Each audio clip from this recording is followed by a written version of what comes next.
Hey everybody, it's Safi and Marco, dish out on movies.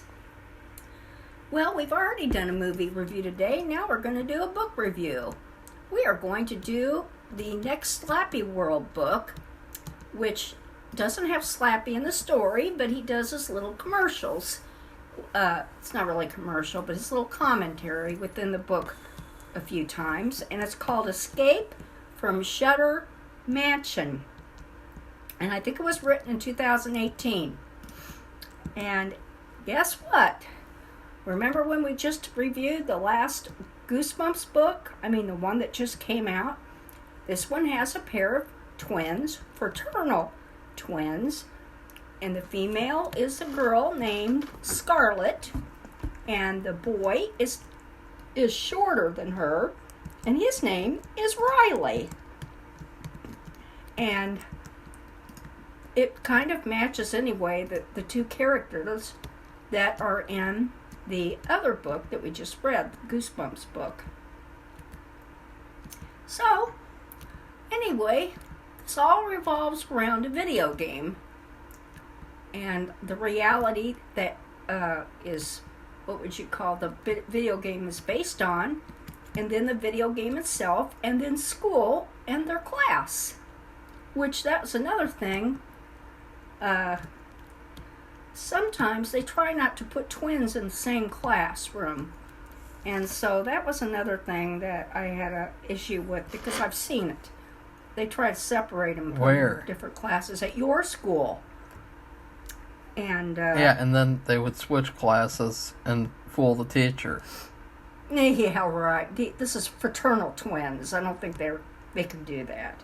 I don't know. I don't think so. They don't look anything alike in terms of their size and their gender. That's your opinion. Oh, Marco, please.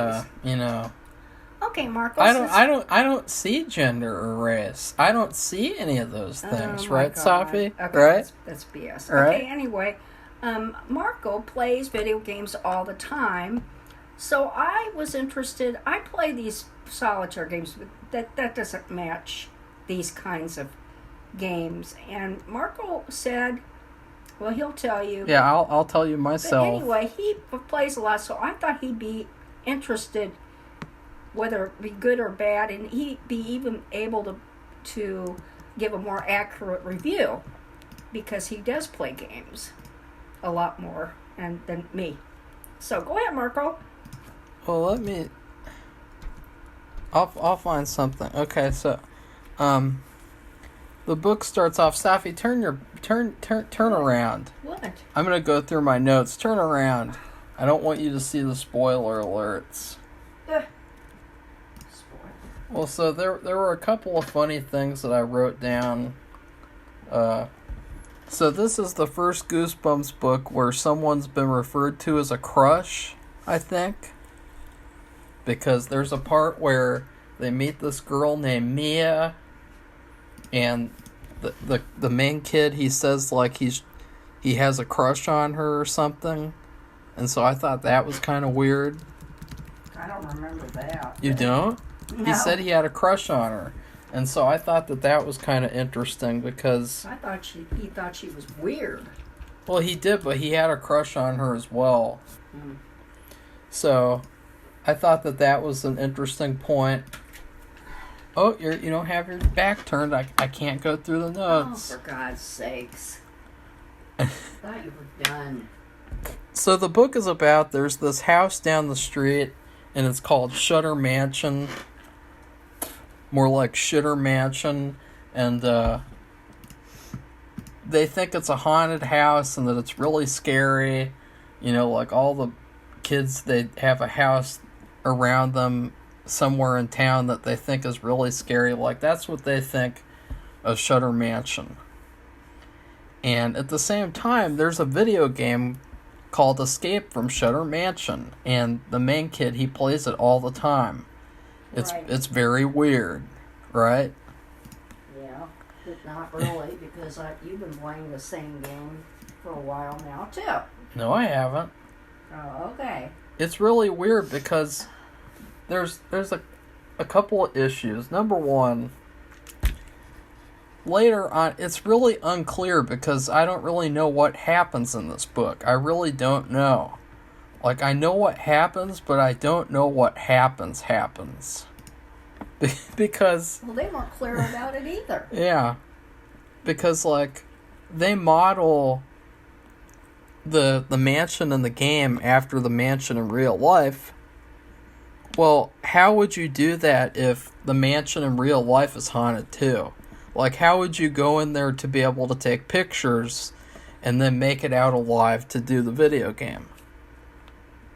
Right? Yeah. Don't turn your back anymore, Safi. Get back in the game. Oh, brother. Get back in the game. I'm gonna kick your butt. No, don't do it. Mommy, do it. And so that was one big plot hole because, you know, how did they get inside the house if it's haunted to take all these pictures to make it just like it is in the game? Well, you know what? I think the one thing they could do was find a similar house that they think might be what it's like inside and take pictures. One that they could enter. No. A game maker.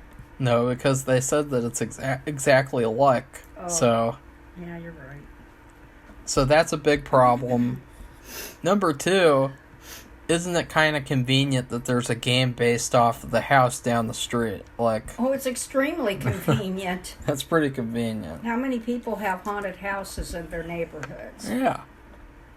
So, yeah. And so that's enough. But I can excuse that one because I think the concept is kind of fun and kind of unique. So, you know, I'm not as bothered about that as the thing where, you know, it's horribly haunted and there's traps everywhere and creatures. Oh, but you can go in there to take pictures so that you can make a video game. Yeah. All right. Yeah. And let's see well, the story is about these kids in class, and their teacher, she wants the kids to write a research project about going on an adventure. And now there's one for class. Because one of the students went on an adventure, and she got the idea from him presenting this. It was like, what adventure did you did during the summer or whatever? Did you did? And anyway, it was BS, and he went on some kind of safari in Africa, which would be East Africa. And I've been on one, but it's a photo. They only let you take photo safaris.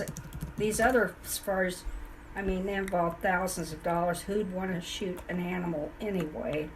And so he made up this thing where he left he was in a tent encampment, and we stayed at the top of Ngorongoro crater in a hotel, so to speak, and you were not allowed to leave the grounds at night due to your own life, safety, risk, and you would never do it.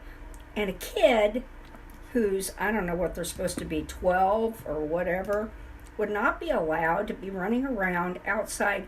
And he says he sees a black rhino, which there's rhinos in there would be rare, and they get pissed off, and they charge, and they are big and powerful, and they've been known to knock over Land Rover vehicles that carry tourists to see the animals during the day. So you don't want to mess with them, especially if they have a baby. Well, he said that this rhino charged him, and he ran around the encampment, and just everything he said was BS. Oh, he said his horns brushed up against his back. He would be dead. He would have been dead. I'm telling you. And I think he made the story up. So what I was thinking, because this occurred very early in the story, I thought he was going to get afraid when it came to this Shudder Mansion adventure, and then he was going to spill about how he lied. And that would have made sense, right, But Safi? he didn't. No. And I just couldn't help it, because I've been on a photo safari and know what it's like. I know what was said to me, and I know what I saw. And what he said was BS. And they do have tent encampment safaris, but like I said, especially with that, when they're really vulnerable, they're not in a building with the doors closed and the windows shut at night. And that they're in tents. So if they had a wild animal like that running around the encampment, they would have gone over the tents and mowed people down while they were in their tents. Yeah, it would have been a massacre. They've had that. A Goosebumps massacre. They've shown this on YouTube, real things where like a wild elephant got loose and charged villages and went over houses and just ran over people and cars and everything in its pathway, and they're big animals. So anyway, I just wanted to say that because it just really bothered me. And but the guy never said anything, so I don't know. I think that should have happened, cause unless R.L. Stine just doesn't know. But I mean, I just thought it was stupid. So anyway, go ahead, Marco. Oh shit. Well, I just thought it was hilarious because the teacher was talking and she was saying, I am going to assign groups to adventures or something, which I thought was weird because, you know, the kids should be able to choose themselves. And, because then it's like, this is a project that should be about, like, doing what you want to do. It shouldn't be about what the teacher wants you to do. And she wants the kids, these 4 kids, to go to a mansion together, a haunted mansion, the Shudder mansion. And she thinks it'd be a good idea to do that. And I thought, number one, how is she going to organize that, Safi? Well, like, how would you... It would be like these school parties. There would be like a committee of parents. So if you have... She has groups. Everybody's divided up into groups of, I don't know what they were, 5. But she just decided on the spur of the moment. Yeah, it was the spur of the moment. Usually these things are planned a year in advance. And she's like, you little fuckers are going to Shudder Mansion. Deal with it. And then the parents would parents of the kids in the group, they'll provide whatever, transportation, snacks, whatever. Yeah. That was needed to be provided. Go here, kids. Go stay in this empty, abandoned place. Have fun. And another thing is, it's private property. Wouldn't they need to get permission from somebody to do that because of insurance, liability insurance? Yeah, like it would be a really messy situation, really, really tough.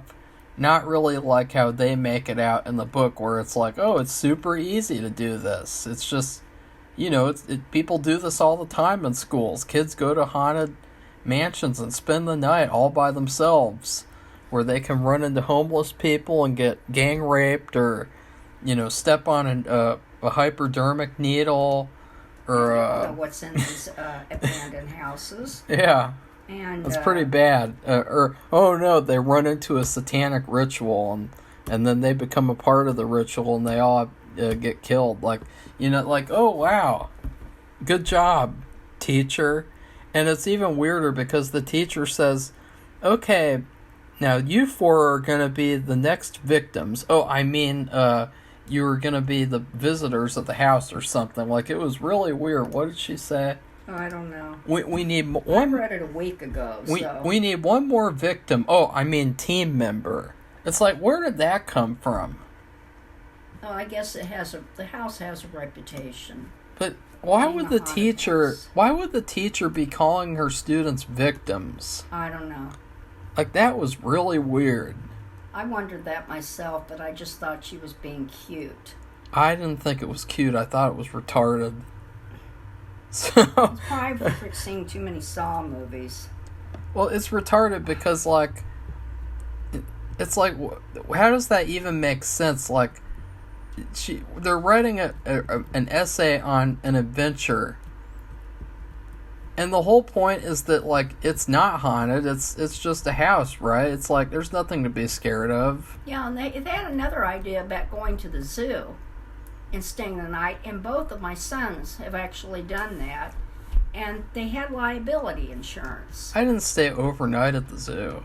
I thought you did. No, we went to the zoo in 5th grade for a No, little... not that. Didn't you do one when you were younger? No. Jim did. Anyway. Oh.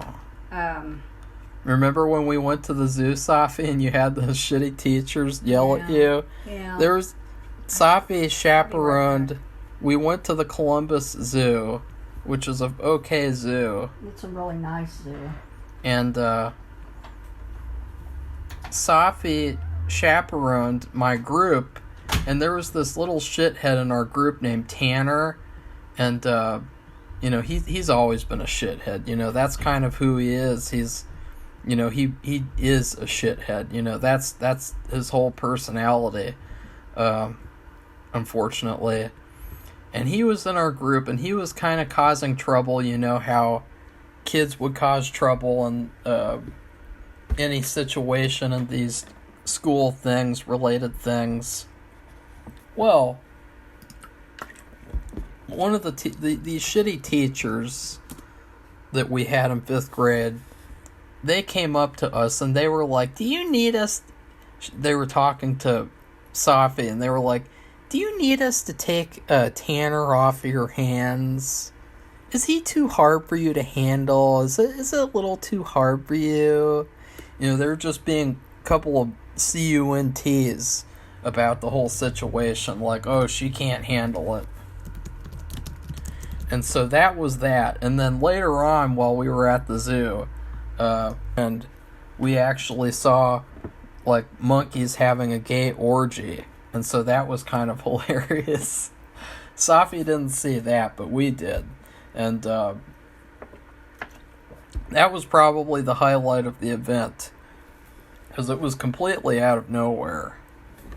So anyways, back to the book. It's like, it's already unbelievable at that point, because they could have done it realistically, you know? Like, they could have made, like, the owner of the property a part of the story, and he's, like, a scary guy or a really nice guy, and he guides the kids around, and he shows them that it's not really a scary place, and then it actually is or something. Or, you know, they could have gone, like, the realistic route where it's really believable, and it's like, you know, you don't have to do a lot. You just have to be like, you know, oh, I've been planning this for months. Secretly, it's a Halloween event thing, and you know, I've been talking with the property owner, and he said it's okay, and he's gonna lead us around or something. Like, but there's nothing, there's no sort of like believability. It's just all fantasy. So then the kid goes home and he plays the video game, and there's like 30 minutes of the audiobook. Safi, are you back in business? I'm sorry. Yeah, sure you are. He plays the video game for like 30 minutes. And it's really just kind of like, okay, like, I don't really care.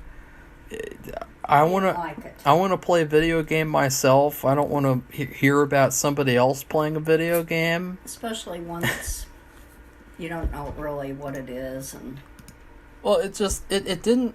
Another thing about this video game was it didn't really feel like a real video game. I don't know. It felt like a video game from the olden days, from back when R.L. Stine was like... His child was young in grade school. Yeah, that's what it felt like. It felt like a video game from like the 80s. He has a son who's 1 year older than Marco's big brother. So... Oh, God, Safi. Anyway. Oh. And, so, it wasn't really that interesting. It was kind of just goofy.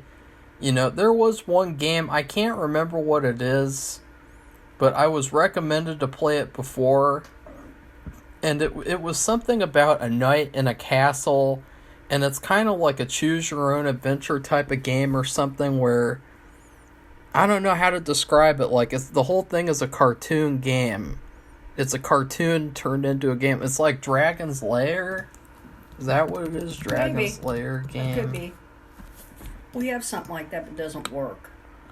I played it like one time and I They just showed it. I couldn't figure out how to do it. Yeah, that's the game. See? That's this game.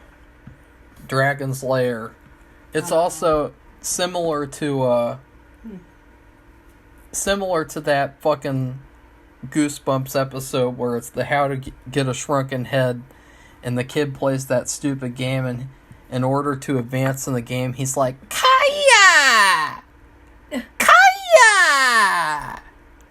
Weird. Kaya! Enough. That's how you win in that book. That's how he beats the bad guy in that Goosebumps book. He says, Kaya! What do you think of that, Safi? Weird. Pretty cool. R.L. Stine came up with that. There was a computer game, too, and we had it, but we were missing a disc or something, and I was going to sell it, but it was, and I don't know if anybody, it was about some haunted house or an old house where you had to go in each of the rooms, and they each had some kind of task you had to perform, and I can't remember the name, but it was a computer game for not Macintosh, but IBM PC game. IBM PC. Well, long time ago. What's that? So, anyway, it was a PC game, and I had it like last year. I don't know what I did, but we couldn't do it. We didn't have the computer to do it. We didn't have anything to play it, and anyway, it looked good. I never. My other son played it, but I may have played it a little bit, but I never got through it. The only game that we had that was like what he's talking about was a museum, and it was Shivers. Shivers 1. I played Shivers 1 and Shivers 2. I don't know how to play this game. I currently have it up on this website, and it doesn't even tell you like how to play or anything. It's like, what do you do? I just got eaten again. Look, no lives left. What's up with that? Look up on Google to see if they have directions. How do you do it? Like I don't know how to play it. Dragon's Lair. How do I do this? I don't know. I've never heard of it. Like I'm pressing all the keys. It doesn't do anything. What do I do? I just got eaten again. Yeah, the dragon likes to eat him. He only has 2 lives yet. Oh. So let's. And then after he plays the game, there's this really weird tangent. Another like whole waste of 30 minutes. And see, I just got killed again. I don't know what to do. Safi, do you know what to do here? I've never heard of this game. Does a boomer know how to play it? No, it has nothing to do with being a boomer. It was Dundle Diddle who recommended the game. Well, figures. Well, I don't know how he played it because I don't know what to do. Oh! I pressed a bunch of keys and somehow I made it through. And he got a life to do it too. Cool. Oh, I died again. But see, that's really fun. You just press random keys and you hope that something happens and then it either does or it doesn't. That's really fun. I was really missing out on not playing that game. Yeah, right. So, anyways, there's this whole 30-minute waste of time after the 30-minute waste of time where he plays the video game. And goes through it. All the way through. You're not all the way through the whole thing, but a lot of the steps, why do we want to know? But I guess you have to apply it to their real life. Yeah, it was good in that sense, but it was just kind of not really that entertaining because it wasn't real life. It wasn't the real thing that was going to happen. And we didn't know that would happen either. Yeah. And so then there's this weird part where he goes back into the mansion, and then it turns out that it's really hilariously stupid.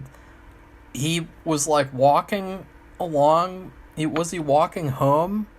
And then, a branch fell and hit him in the head and knocked him out, and he had a 30-minute nightmare about being at the mansion again. Which that is really apropos, because you live in these old houses and you have a lot of old trees, and you constantly have branches rotting off and falling down. We've had that happen many a time. It's just kind of goofy, though. I know. It's just really goofy. It just happened to happen when he was there. Yeah.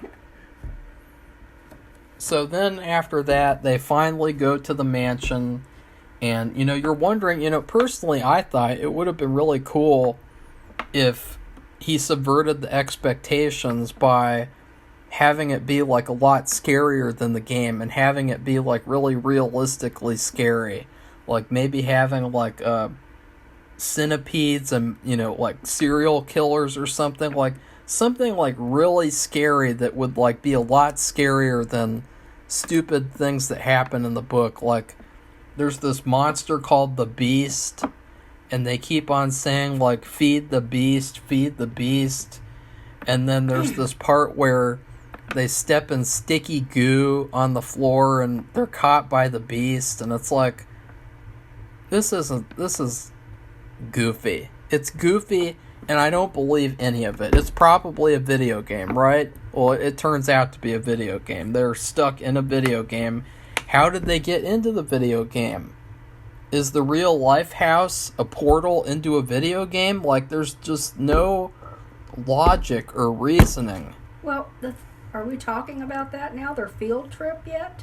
Yeah. Okay, well, they go on the field trip, but all the parents come too. And they bring snacks. But they all stay downstairs. But they did light... What did they light? They just lit like candles I don't know. On the walls. Wall sconces. It seemed like they were like, fuck them kids. And they left. They were all downstairs, and then they just thought the kids would go through the house and go upstairs. But they were going to stay down there. That's what they said.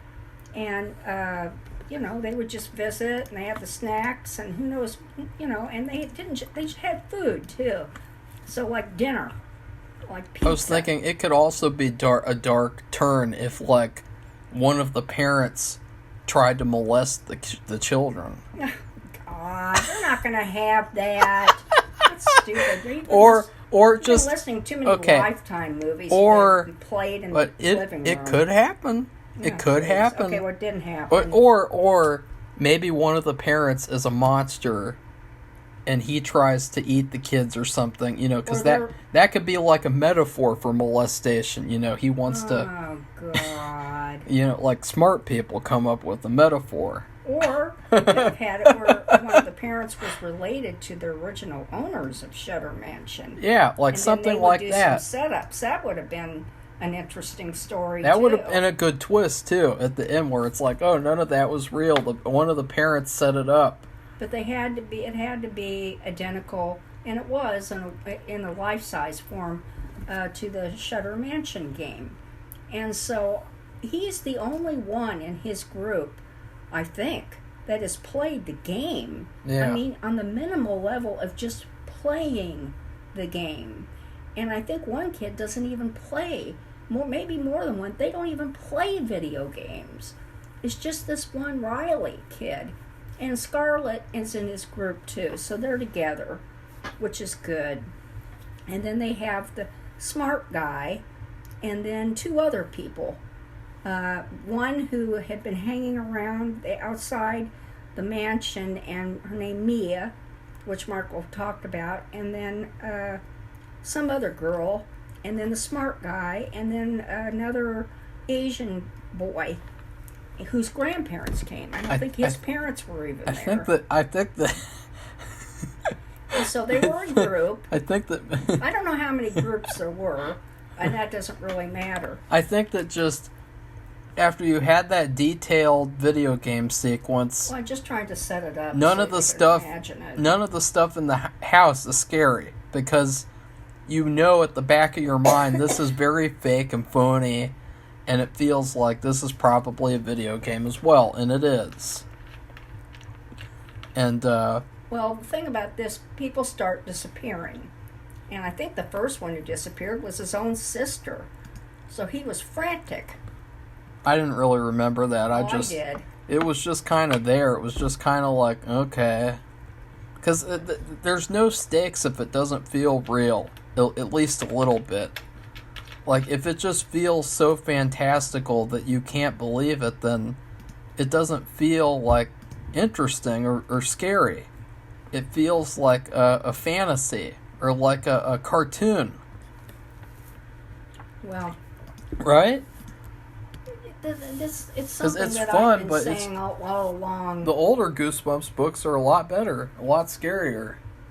Yeah, I still think compared to some of these, at least even the latest Goosebumps book that we just read, which is, I mean, the latest, like it just came off the presses. Yeah, last week. Yeah, I thought it was a lot better than that one. Yeah, that was the one thing that I was like, oh God, this book is so much better than it is. The new book. It is a lot better. So if you're interested, if you don't like the video game stuff, I don't know who's going to be listens to this, who would be reading it, or how you're going to recommend it to somebody, a kid. Here, look, I'm playing The Adventures of Dr. Franken. But anyway, this book I got was a lot better than the latest Goosebumps book that just That's fun. premiered. Yeah, it was. And I thought the whole book, I was just thinking like, oh. And there were things that they did. I guess they went in this room. Now, this is when everybody started disappearing, I believe. This is when her sister disappeared. I think she was the first. And it was a room where the floor got sticky. And they couldn't get their feet. I talked about that. Yeah, he talked about it. But I kept thinking, and what you could do, which is really odd, you could take your shoes and socks off and walk it in your feet, and it would just be nothing. You would be able to walk out. That is a nightmare. Like a kid taking their shoes off and socks at a haunted house. Well, I thought an abandoned house. I thought they could take their socks off. I wouldn't do to that. Walk on the socks. I wouldn't and even do that. Make a trail to the door. I wouldn't do that though. Well, I They wouldn't. couldn't get out. They couldn't get out of the floor without it. They had to do it. There's nothing else that they could do. And well, the whole time I was reading the book, I was thinking, because you interrupted when I was trying to say. Okay, go ahead. The whole time that I was reading the book, I just felt like, oh, I should not have really criticized Slappyworld because, Slappyworld's pretty bad. It just the modern Goosebumps books, they're really bad. They're really kiddish. They're goofy. They lack logic. They lack any sort of like nuance or like anything that's actually scary. They're just not like the old books. But I'll tell you that this book and all the other Slappyworld books are a lot better than the new book that just came out. Yeah, really. And that's really, we're being truthful. And we're like adults. Yeah. So, I mean, we're reviewing a kid's book. Not a little kid, but, medium grade. Going into middle school, I guess. It's hard to say. Like 5th graders, maybe. Which is middle school. 5th, 6th, 7th, and 8th. Yeah, this book was so much better. It felt like, I could read this book again. I'm not going to read the new one again, The House of Shivers. The scariest book in the world or something. Yeah, scariest book ever. Like, no thanks. No. So, that stuff happens in the house. It's just kind of like cartoonish and kind of just, this is fun, I guess.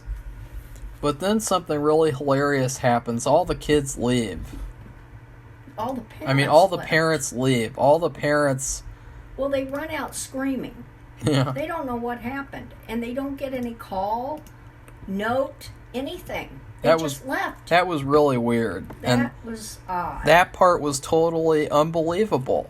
And it took all of the realism and the just everything out of the story. And so it's like, okay, I'm not into this story because it's just not real. Even a kid knows that this would never happen. Because of that, there's helicopter parents. I mean, even if they all weren't like that, there's somebody amongst them that's a helicopter parent. They would never leave the house. Yeah. No matter what. I've been through this. So, anyway. And then they just keep on going through the house, and then it gets to a certain point where the main kid is like, wait a second, everything is really fucked up, and so you know what I can do? I can press the reset button. Well, at that time there were several kids gone.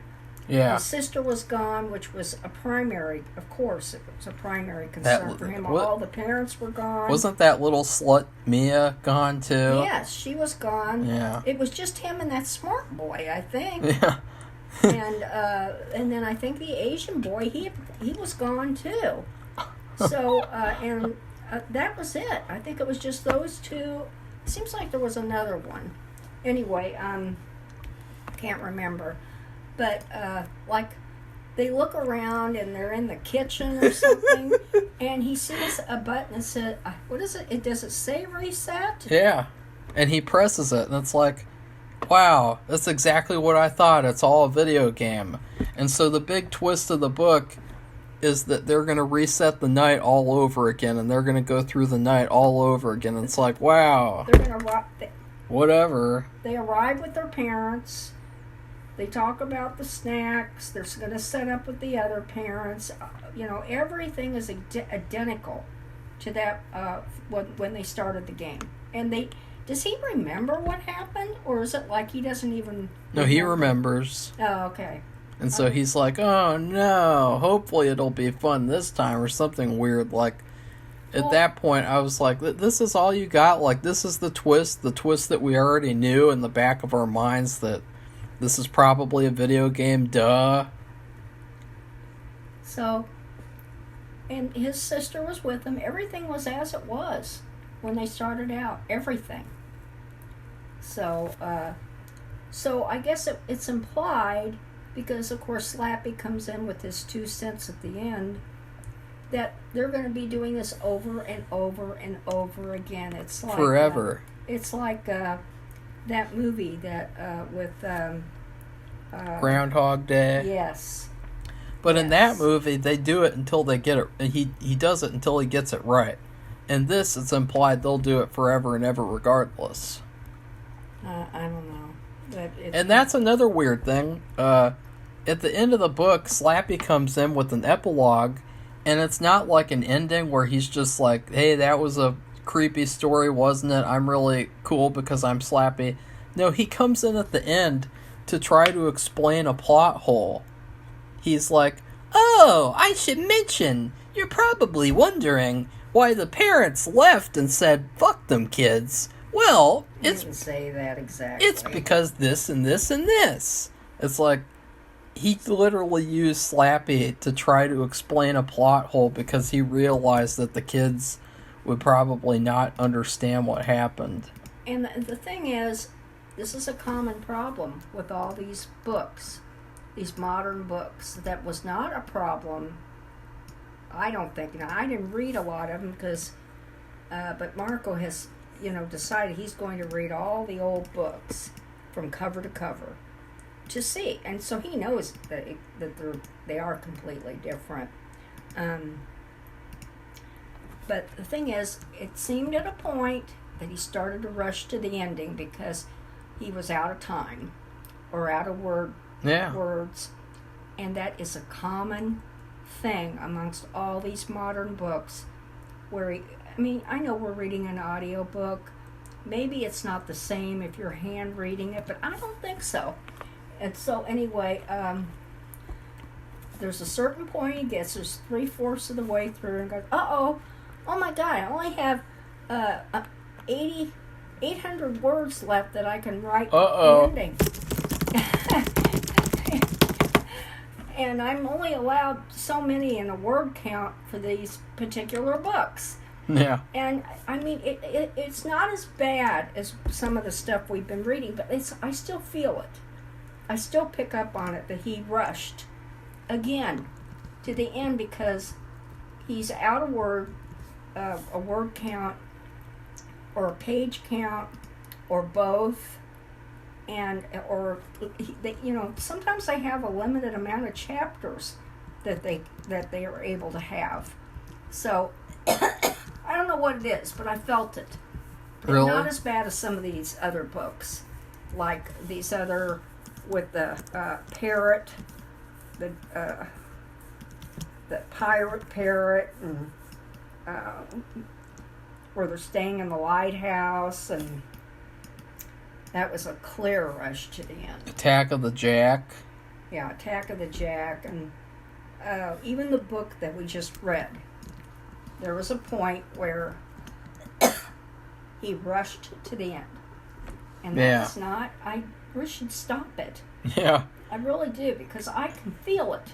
Because he didn't do that in the older books. Well, this is 2018, so it's a little too late to stop it. But he should recognize it from then, back then. So you're saying he's doing it on purpose? It's like, oh, it's a really good strategy to rush at the end of this book? Think, I don't know what he thinks. I can't read his mind. But it's not right. It is not right. And if he didn't do that before in those earlier books, why? Because they're all about the same size. So there's a definite... I don't know, maybe the new people at Scholastic think that it's good to, like, rush to the end. I don't know. Because they don't want to overstay their welcome, you know. People are really obsessed with that nowadays. I know. So I would say this was an okay book. I didn't really like it as much as other people did, but I thought it was fun. It was a fun book. It's a okay kids book, but it's not up to par, even on Goosebumps standards alone. So I just give it a C. I gave it a B, and I thought it was a pretty good story. It's just the part where he's playing the video game at the beginning, I didn't like that. In fact, if he wanted to make cuts that weren't so... The only reason why it would be of help, maybe, was the fact that it might help to show when they were in the house itself, explain what they were doing and how things were happening. And he said, oh yeah, I recognize that when I did this. But I don't think so either, because... I just think he could have cut that out. He could have, yeah. I didn't want to hear him play the video game. Yeah, because it wasn't that great. It was just like, this sounds like a boomer writing about what he thinks a video game would be. I don't know. Well, he should know because of his son. But anyway, I don't think it was helpful for us to hear the game when he was playing it. No. About the things happening in it. Really didn't. He could just describe it. Instead, spend more time when they're actually in the house describing what's happening for real, instead of. It also doesn't help. It also doesn't help that, like, we recently watched that arcade movie, which was much better, where the kids play the video game and then they have to go into the video game. That was a lot better than this, right?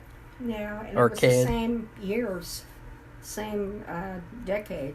Really? Well, no, it wasn't. No? No, it wasn't. I'm thinking about... Well, anyway, the game that they... The Shudder game was reminiscent of one of those earlier games. Yeah. Like a computer game. A computer game that... Like a PC game. Boomers play. And there were a lot of really good ones, but they... the computers, even the phones, they upgrade constantly. And they upgraded right out of the PC. So I don't think does anybody even have a PC anymore? Yeah. Well, whatever. So that is what the book was. And Marco gave it a C, I gave it a B. And what's the next one? Keep talking. And so we'll be reading and reviewing the next one, and I don't know what it is. I guess Marco is looking it up right now. The Ghost of Slappy. The Ghost of Slappy's going to be in it. Great. Which I don't care for. I'm sick of him. Well, especially the flamboyant Slappy from Slappyworld that isn't really Slappy. I mean, what's the story for this and that doesn't even make any sense. The Ghost of Slappy. Well, that's implying Slappy is actually a three-dimensional human being. Really? Well, you could have a story where Slappy is based on a real guy, and maybe the real guy is exactly like Slappy, and you could have his ghost. That's the only thing that I would say. Oh. Let's see. Ghosts are everywhere. Shep Mooney knows this is true. That's because he has a ghost of his own. She lives in his basement and always shows up to scare him when he goes down. So it's a girl ghost. But Shep is about to have bigger problems. When the world's most evil ventriloquist dummy shows up, the real fun starts. Well, fun for Slappy. Home isn't safe, and now school isn't either. Will Shep be able to survive the most powerful version of Slappy yet?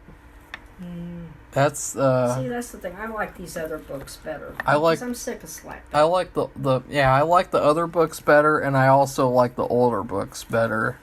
Yeah. So anyway, if you like this video, give it a thumbs up and become one of our subscribers so you can provide your own feedback on these stories and others that we review, and movies too. So goodbye, everybody. Bye.